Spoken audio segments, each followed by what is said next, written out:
All right, guys, Steve again with StarQuestParts.net. Probably most of you guys know how to do this, but again, I get asked about everything. I get asked as far as how to take a cover off of a seat bolt. So at the end of the day, I'm gonna kind of try to show you guys a little bit of everything. So taillight removal and a couple things while I'm there. So I'm just gonna show you that real quick. This pops off. I've already popped this off. This is the carpeted cover. You just basically have to pry up the clips that are holding this down here.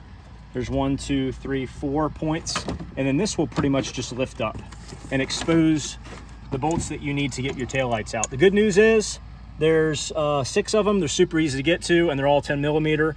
And once you get one little turn on them, they pretty much turn by hand. So there's one. There's a second. There's a third here. There's a fourth here. All right, so you basically have 4 right underneath this carpet panel. Can't miss them. So I'm gonna take all of those off real quick. You guys can go ahead and hold on to them. I'm just gonna go ahead and drop them because I don't care about them anymore. And then the last 2 are basically right behind here. They're right here, so you kind of got to get up. I like to take by hand my 10 millimeter, and I just feel for them back there. There's one on top of the other. Again, can't miss them. Once you've got them off, this taillight is just going to come out. It'll pull out. However, if it fights you for a little bit, I just like to take a little mallet hammer, and I basically just tap very lightly on the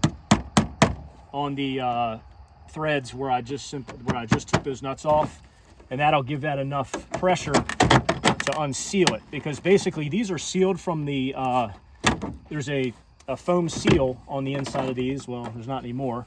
Yeah, it is. It's stuck on the car there. So this is what happens. You've seen MKS and Randy both sell the replacement seals for these. What happens is guys get water in these condensation and they think that there's a crack in the lens, and most times that's not the case. What it is the water drains down here when it rains, and it gets behind the headlight and then gets into the where the sockets are. So if you see this here on the car, you'll see that I'm going to peel off this old dilapidated rubber seal gasket, I should say, and this is what MKS and Randy sell on their websites. You can get brand new foam ones, so when you put your lights back in, don't even assume this is good if it looks anything like this. Get the new ones. They're like 50 bucks shipped, and you just put them on here, and when you put this back on, it forms a tight seal, and there's no water ever going to get in here again. But if you got condensation, 9 times out of 10 that's going to be your problem. So once you get this off, this then exposes, if you ever need to replace this to refurbish it, your license plate frame,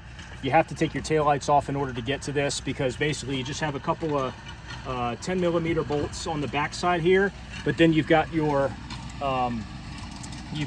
Phillips head screw here that is being covered up by the headlight. So if you ever want to refurbish this, sand it up, paint it, make it look a lot better, you got to remove both taillights in order to get to this, and the process is the same on the left side as I just showed you on the right. So anyway, super easy to do, super easy to put back on. Make sure you get your taillight seals, or else you're wasting your time putting it back on. So another video coming soon. Check me out, www.starquestparts.net. Hit me up if you need anything. Thank you.